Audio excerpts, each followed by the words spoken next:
Hello everyone and welcome to Singularity One-on-One. Singularity One-on-One is a regular feature of singularityweblog.com where you can go and download it or listen to it in full. Today my guest on the show is Rob Spence.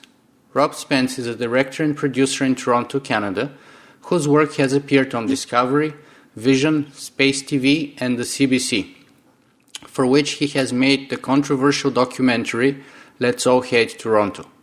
Currently, Rob is in development on a documentary about how video and humanity intersect, and especially with regards to surveillance. That is where his Eyeborg project comes into it, and I would jump straight into the questions so that we can get Rob to share a little bit with us about his project and how he got into the whole idea of placing a video camera inside of his prosthetic eye. So welcome, Rob. Welcome to our show today. Happy to be here. Excellent.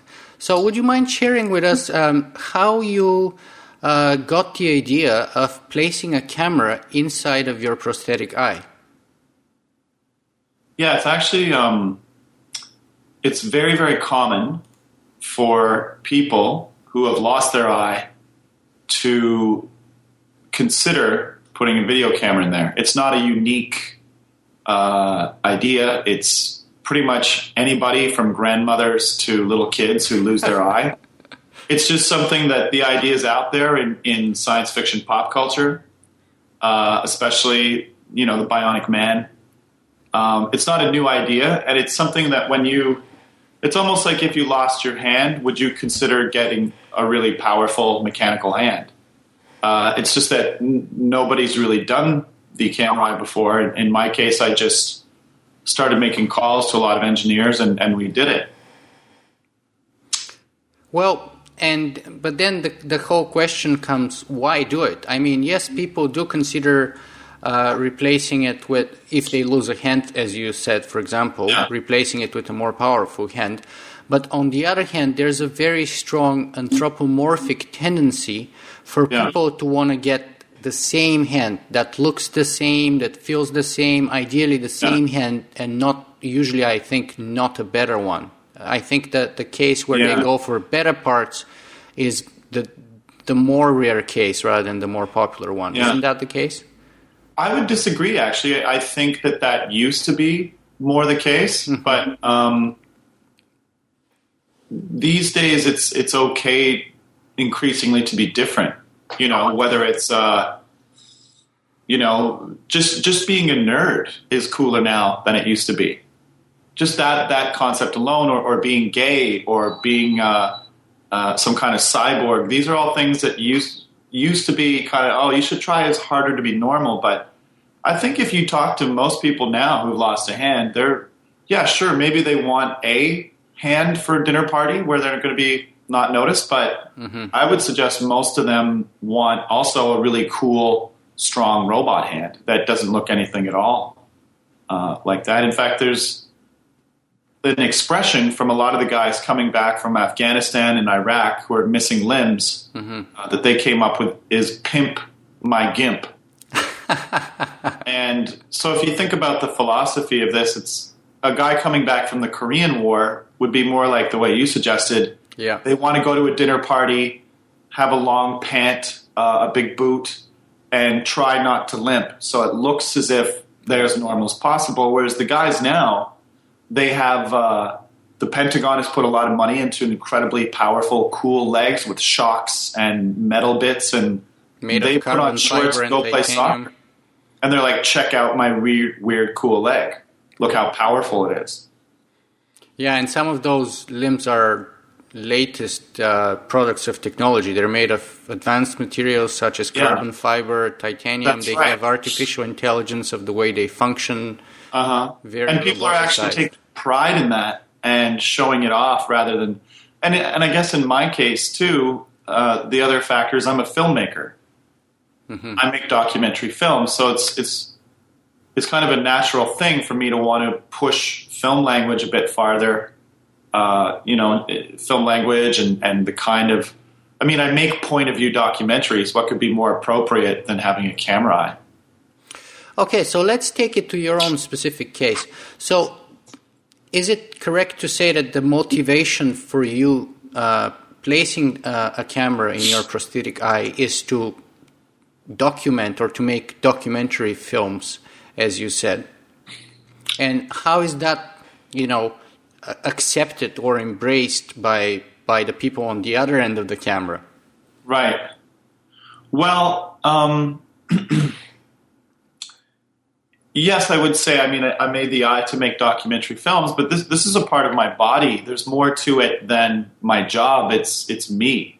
So I've read a lot of comic books. I've seen every single Star Trek. I mean, even if I wasn't going to ever make any films, it's just kind of cool. So instead of being a guy missing an eye, which is kind of depressing, now I'm a guy who I also have a laser pointer eye that we're just about done. I mean, this is me living out my comic book teenage fantasy. And even if I never made a film, I don't care. It's cool to have a robot eye of various descriptions. But the reactions have been generally of two kinds. One is that's really cool, and that's really creepy. Which one is the more popular one, in your view? I'd say it's both. It's generally both. I mean, with tech guys, that watch Star Trek, mm-hmm. they initially say, for example, "Whoa, that is so cool," but then they think about it. It's almost like in two parts. Then they go, "Yeah, but that's kind of creepy." And I think it's also because the part of the body that I've changed into technology, it's supposed to be the window to the soul. Absolutely. Not the window to YouTube or Ustream or into my documentary.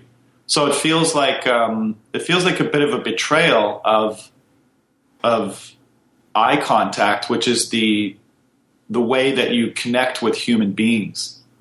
Even with Skype, there's some kind of approximation of eye contact that makes it a more human medium.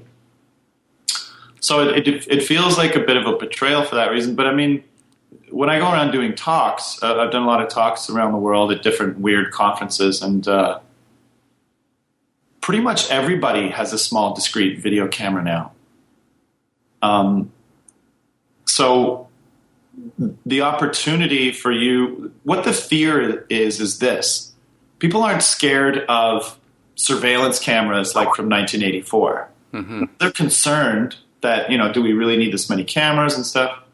But what really frightens people is their friend recording them having a few drinks, saying stuff that they don't want on the internet, like some kind of racist joke or something stupid about somebody else or telling an embarrassing story that they think is private, and then that going to YouTube. That's what people are really frightened of.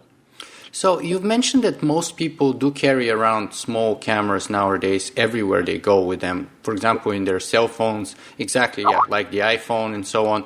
So how is your camera going to be different than those, or is it? And how is your film and your movie going to be different than a movie shot from an iPhone, for example? It won't really. But that's what's interesting about the criticisms of me and like everyone has a small discrete video camera. It's not really the technical part of it, although there are unique parts. There's blinking, there's glancing around because a false eye moves now with your other eye. But it's kind of the same. It's just that mine taps into all these ideas about, singularity, about the future, about pop culture, Star Trek. It's also like replacing a part of your body that's so human. It's mostly the idea of it rather than the execution that's interesting. Mm-hmm. However, when I do film things, it's a very unique film language, starting with, do you know in Star Wars when Princess Leia is like, Obi-Wan, you're our only hope? Yeah, yeah. And it's a hologram. From R2-D2, yeah, the hologram. Yeah, and it Luke wiggles. Skywalker. It gets a little bit of interference. Fuzzy. Sometimes actually analog signal. So I get, and that aesthetic has become synonymous with the future or movies about the future. So whether it be Terminator or some crappy B film about the future when there's all surveillance droning around, that look is very Terminator, Star Wars, whatever. And that's the kind of video signal that I get. So starting with that taps into all these ideas. Then my eye glances around and blinks. So in terms of film language, we have already become used to the crappy handheld film language, which used to be considered totally unprofessional and a big mistake. And you would never, ever do that. Yeah. You always put stuff on a tripod or a steady cam. Otherwise, you're not making a good film. But then we had everybody with their own devices. We had soccer moms with their cameras. We had Blair Witch Project. If you were to show Blair Witch Project to somebody 40 years ago, they'd say that is unwatchable. It's a big mistake. That's not filmmaking. That's not the way filmmaking should be. And then I'm going to go a little step further, and there's going to be blinking and glancing around. So we went from the camera on a tripod, which is approximating the eye of God, moving around carefully, perfectly, like a spirit. Yeah. Then we went to a little bit closer to the human experience.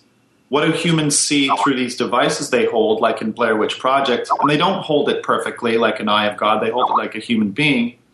To the next stage, which is my actual eye. And this is the way we look at the world. So in other art forms like acting, you could say acting used to be on a tripod many years ago. Philip, what are you doing? Nothing, John. You know, nobody talks like that. But then Marlon Brando came along and people started overlapping each other's dialogue. They sounded more like we sound in everyday life. And painting and writing all used to be more from a eye of God point of view. Then it became stream of consciousness writing, the way that we actually think in our heads. So for me, just artistically, that's the big difference anyways between shooting with this and shooting with my eye. So in a way, you're bringing a new level of realism and sort of a new aesthetics of the imperfect but realistic point view. Exactly. Together with the eyelashing and like everything. Yeah. And, you know, I get a lot of... There's a lot of people that say I should make software to eliminate the blinking and try not to my eyes so much.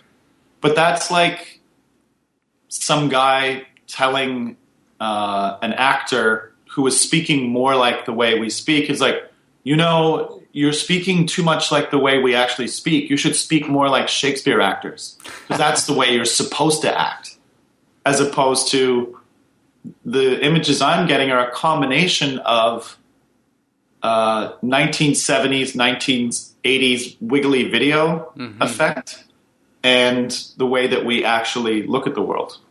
Interestingly enough, big Hollywood blockbusters have at least some elements of those.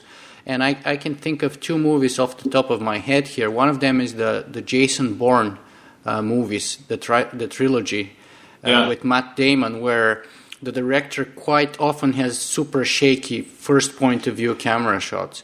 And the other one, which sort of reminds me of the Philip K. Dick 1960s and 70s, is, of course, the Matrix trilogy with their archaic monitors and sort of like fuzzy pictures combined with, you know, super advanced artificial intelligence technologies at the same time. So, we just covered your sort of philosophy of aesthetics and the new realism that you'll be bringing, but what about the ideas behind the actual movie? Is there anything new there? Well, the first thing I would say is I don't have... People often think, you built the eye to make this one documentary. Whereas, you know, I built the eye because it's like a different kind of camera. So it's It's almost as if I invented a Steadicam. They go, what's the one movie that you made that Steadicam to do? And I'm like, well, I'm going to shoot lots of different things. Mm-hmm. The truth is that when you're pitching films, you have to have, 5 or 6 different films you're pitching. Otherwise, you're putting all your eggs in one basket. But the themes, and if you pitch to Discovery Channel, that's a different film than with the National Film Board, which is more of an artistic auteur thing. Absolutely. But there are some common themes in all these pitches I have. One of them is the film aesthetic thing I was talking about. Mm-hmm. Another one is concerns people have about surveillance, which I was talking about briefly. Are we afraid of privacy and stuff up here, or are we more afraid of people doing this to us? When we're drunk at the office party and putting it on YouTube, which is scarier. Mm-hmm. There's a lot of power dynamics with video, like the guy at the airport, Polish fellow who was tased to death. The video of those cops doing that didn't come from the airport security cameras. No one's ever seen that footage. The footage that people saw was from a guy's cell phone. Absolutely. But that doesn't mean that all people with cell phones are good guys. A lot of them are using it to do upskirt videos or to try to catch somebody in an embarrassing situation. Or those kids that videotaped, they got control of a kid's webcam and made fun of him for being gay and having a friend over at the room, and he ended up killing himself. So it's just information. And I do think, though, when people have their own video version of the world, it gives them access to information and power that they wouldn't otherwise have. So there's surveillance, but there's film language, surveillance issues, which are many, but also the earlier idea I was talking about pimp my gimp. Mm-hmm. There is one film pitch I'm doing that involves me meeting people like myself. For example, there's a very cool fellow in Finland, Jerry, I forget his last name, who lost his finger. So he replaced it with a USB key. And, I want to go out with this guy, for example, and shoot a scene where he takes off his USB finger, but I give him a microphone finger. So I've got a camera eye, and he's the sound guy with his microphone finger. That's brilliant. And so when you shoot a scene like that, first of all, it's kind of funny, which is my style. Is his sound going to be any different than somebody holding a microphone? No. But the fact that he's got a finger microphone and I've got a camera eye, that's entertainment.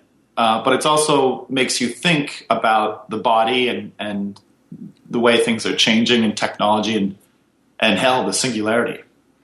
So following the Pimp My Gimp line here, how far are you willing to take this? I mean, assuming that technology advances the way it does, in say 4 or 5 or 10 years, at some point soon enough, there would be much more powerful, much more sophisticated and advanced prosthetic eyes with, say, X-ray vision, Superman vision, ultraviolet vision, you name it. Yeah. Would you want to have, and would you use one of those when it comes, and how far are you willing to take this? Well, yeah, I mean, I'm willing to take it, as far as it can go. I mean, unlike you puny humans, I can upgrade my eye, and why wouldn't I? What I'm not willing to do, I guess, is invasive surgery, or something like that. But I basically have a space that I can keep working with, and I think people who have lost parts of their body, there's nothing there anymore. So to just attach increasingly high-tech equipment, why not? Okay, let me ask you this then. If there comes a point in which your prosthetic eye is many times better than your real eye, would you want to replace your real eye with a super advanced prosthetic eye?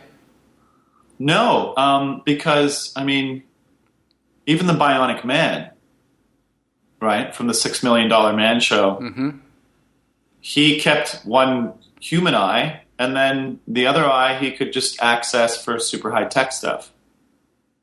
But I don't think that's the way things are going to go. If anything, it's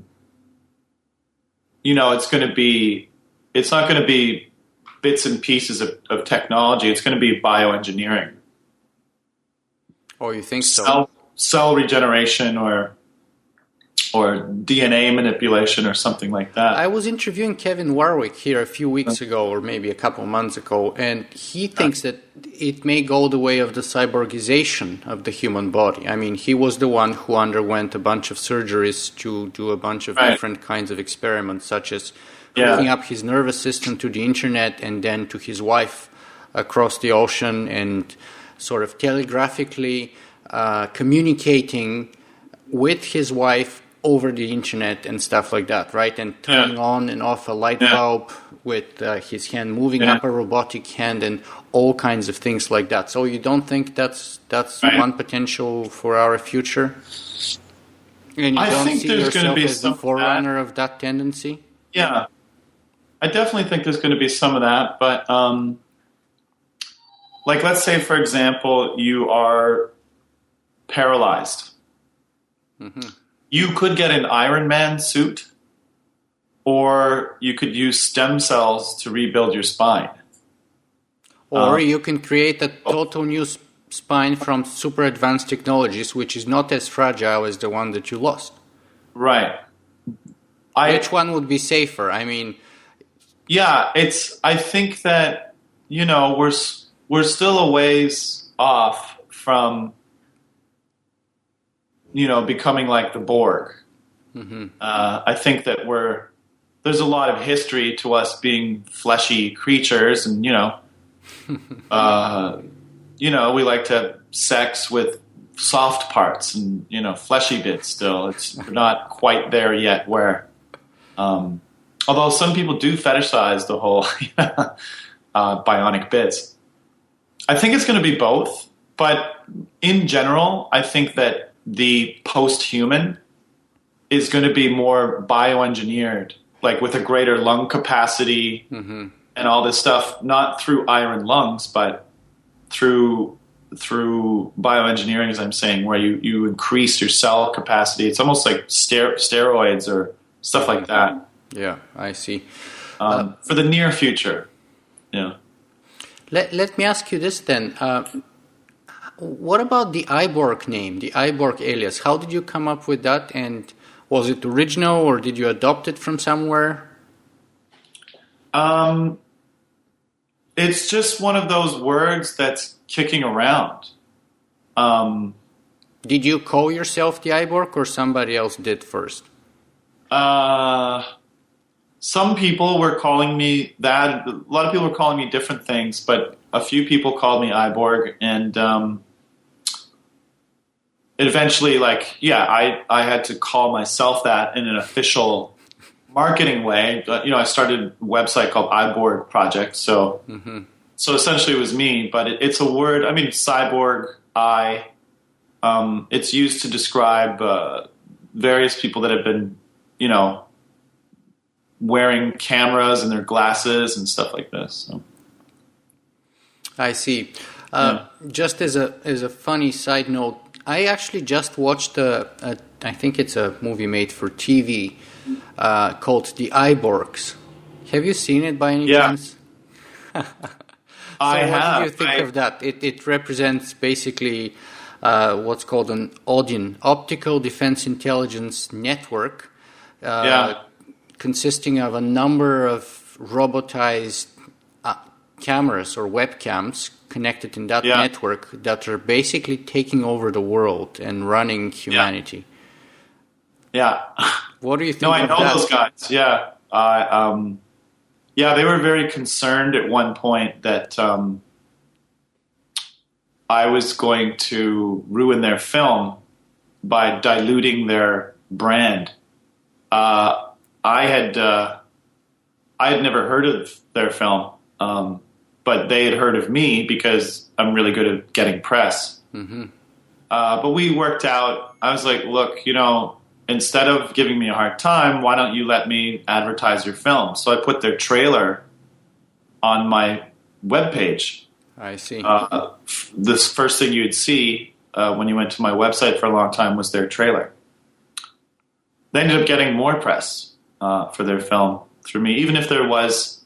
I think it just annoyed them that they'd say, hey, we've got this great film called Eyeborg. So they go, oh, are you the Canadian filmmaker from Canada that, with the eye? And they're like, no, it's the film that they, to be fair, they had been working on it, obviously, before I started getting a lot of press, but it all worked out in the end. And it's funny, they're actually very similar themes, I guess, in their own way. They're doing a dark film about the possibilities of surveillance and robots and artificial intelligence, and it's kind of the same theme with all this science fiction stuff. There's a future where we lose our privacy and the robots take over and Skynet comes and it's all going to be very scary. Yeah, that's basically the Singularity scenario gone bad. How? First of all, let me ask you this: do you believe in the Singularity as a potential future of ours, or one of the many potential scenarios for our future? Yeah. I mean, I think there's more than one version of the Singularity, but I do think that there's a lot of guys out there who have this number. What is it, 40 years from now? Some say 2029, some say the mid-2040s, 2050. Yeah. And so the idea being that computers will be intelligent enough at that point to consistently repair the body enough so that more or less we might become immortal. Every time your cells age or have a problem, the computer will figure out a way to reverse the aging or something like this. That seems a little convenient to me because most of the guys pitching that idea, it'd be right before they would die. So, of course, it's kind of convenient that that's the time when, because people don't want to die. So, well, there's two issues here. One of them is the time frame issue, absolutely. Yeah. But the other issue is just the plausibility of that potential outcome, right? So if we put away the timeline, right? You think that's a possible outcome? I mean, imagine yourself 40 or 50 years ago and telling people that you can replace your eye with a camera. Like, people would say that's absolutely impossible, right? Maybe not 50 years ago, 100. Yeah. Right? I mean, of course, I think that, even now, you could say we're post-human. Like, when you compare us to, like, one of the criteria for being a cyborg, according to some people, is clothing, because it's technology that is significantly altered the naked human animal. People go, well, clothing's not, So what is the benchmark test for when we're from human to post-human? What I do agree with is that it's accelerating.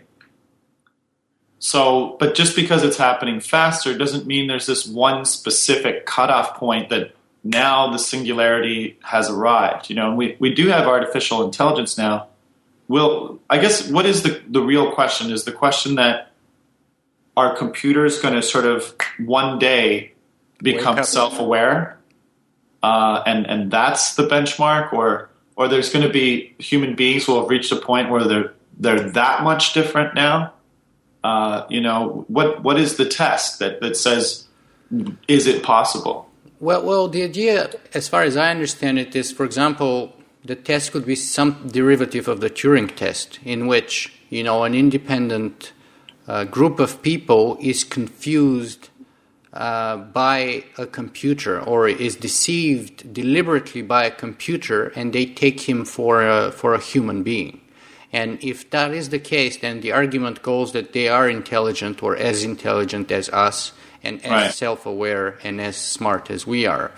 Right. And from then on, when you extrapolate things like Moore's law and accelerated, speed and development of processing power.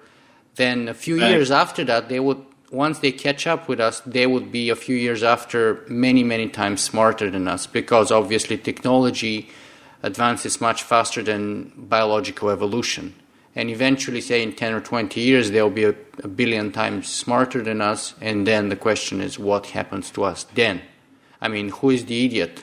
I mean, if they're smarter by a factor of a billion as opposed to a human, even the smartest human, then what? Right. The Cylons. Well, I will tell you this. My bank machine humiliated me last week. So, it may be happening. So I do think it's possible. Yeah, of course. The question is, what will that intelligence be? Will it actually? And then I think what's interesting is it becomes more philosophy after a while. And even like some of the popular science fiction shows get into this when they're looking at it carefully. And it's like, what is consciousness? You know, I did a documentary series called Supernatural Investigator. Mm-hmm. And then you start talking with physicists and philosophers and psychics and people like this. Like, what is consciousness?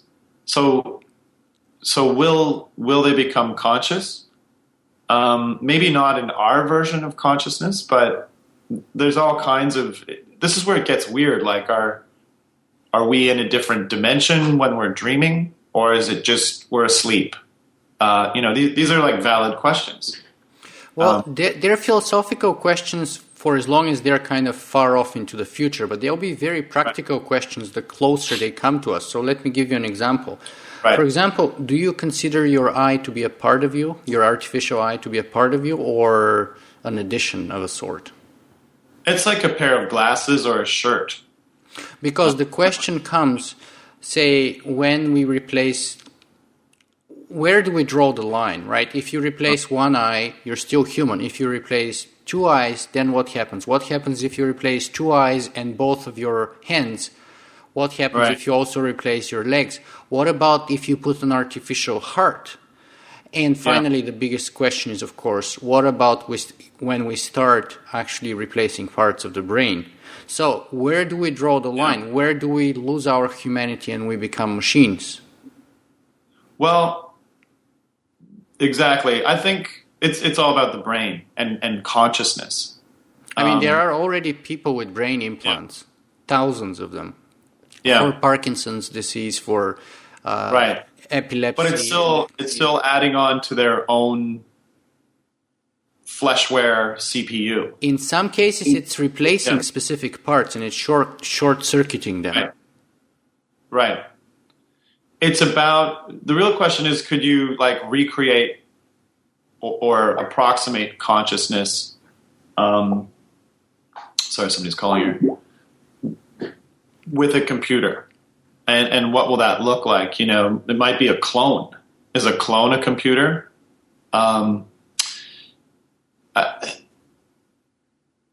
It's kind of like screwing with my head now when I think about it. I think one of the things that's happening, just to pull back a bit, one of the things I talk about is when I'm doing my talks is because when you talk about surveillance, for example, who is the person that is eroding privacy the most, is it the state? Is it Google? Usually it's people themselves twittering, I'm here, I'm there. Like even in the book 1984, the one thing Winston had was his diary of his thoughts. Yeah. But that if Winston was around now, he'd be putting that diary on Facebook. For all to see. So what is that? What is happening there? And I do think that there's a movement towards with this internet. And I remember when in university when somebody says, "Do you know what the internet is?" And I said, "No."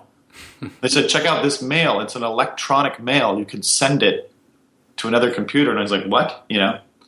But this internet, it's like a collective digital consciousness. We're all contributing to it, and I think in the same way that you want to have sex with somebody, it's evolutionary psychology. Like you're compelled to put as much of you into the world as possible. That's why you want to have sex. That's why we, start rock bands and make camera eyes and do singularity things and stuff. We are compelled to push our seed out into the world. So let me get this right. You're putting a camera in your eye to get laid? Get laid. Yeah. Well, you can make an argument that everything men do is to get laid. That's why very did Freudian. Napoleon try to take over Europe, for what was her name? Josephine? Anyways, so I think that evolutionary psychology is now moving into the realm of information. So when I have sex with somebody, I'm putting my semen and my seed out there. But when I put stuff on Facebook or I'm doing this interview, I'm putting my information seed into the big pot of information that's out there that is becoming a part of humanity. And I think that the internet and humanity are the internet just being all digital consciousness. Digital and the analog meeting together. Yeah. Like the internet is kind of like, it's this big giant collective consciousness that's slowly moving towards land. It's coming out of the sea. It's its own thing. I mean, it's potentially Skynet, right? Mm-hmm. And I think I'm not exactly sure what's going to happen, but I think there's a reason why human beings are pushing so hard with their information. They feel compelled that I need to say I just had lunch today on Facebook. Because then I'm out there. It's almost sexual. Mm-hmm. So I'm not exactly, and a lot of people think, they just want to be Paris Hilton. But I think that's too easy. I think people have a legitimate need to contribute part of who they are into this new human partner that is the internet that's kind of all of us together. So what's next for Rob Spence? Both the documentarian and the person. Oddly, I'm talking to a friend in my small town about making tables out of barnwood. I think it's partially a reaction to all this. I've really I didn't make this eye camera to become a cyborg. I'm a filmmaker with a hole in his head. But I've met all kinds of interesting people like yourself who are futurists and cyborgs and body modification people and film theorists. Transhumanists, augmented reality crowd. I know them now for Terminator vision. So that's great. But I've also, I've just made a weird camera. I'm going to keep filming with it for the rest of my life. I'm quite pleased about that. But just recently I decided I wanted to take apart old barns and make tables. So maybe some kind of weird reaction to me becoming so half robot, Like a pulling back from technology, maybe trend. Maybe. I mean, I'm a video guy, so I deal with technology all day. It's kind of nice to get out there sometimes and just rip stuff apart with your hands, Very, very interesting. Yeah. For those of our viewers who don't know much about you, what is the best place that they can go and look and find more information about you, maybe see your trailers? I mean, I'm definitely going to post one of them right under our interview, but what's the best source for you? Your website? Or it's my website, it's eyeborgproject.com. And that's EYEBORG. Eyeborgproject.com. Great. That's where I do all the stuff. Now, in the immediate future, besides pulling apart barns to make tables, we are making an Eyeborg app. And the Eyeborg app will do two things. One, it will simulcast my eye so that you can see the point of view of my eye on here. So you go to the Eyeborg app and you see what I'm seeing. And then with that, I'm using Ustream as a partner. I don't know if you know Ustream. Yeah, I've heard them. So for example, I could switch eye patch. So right now I'm blind. Mm-hmm. Now Ustream has a social stream that can connect with me, so people could Twitter or go through Facebook or whatever to tell me how to get around in the world. I see. And it compels them to get involved with me. That would be one application of that. The second part of the Eyeborg app is taking data from people I call surveillance nerds. So, for example, in Toronto here, we had the G20 not long ago. Absolutely, yeah. And they put up a lot of new cameras everywhere.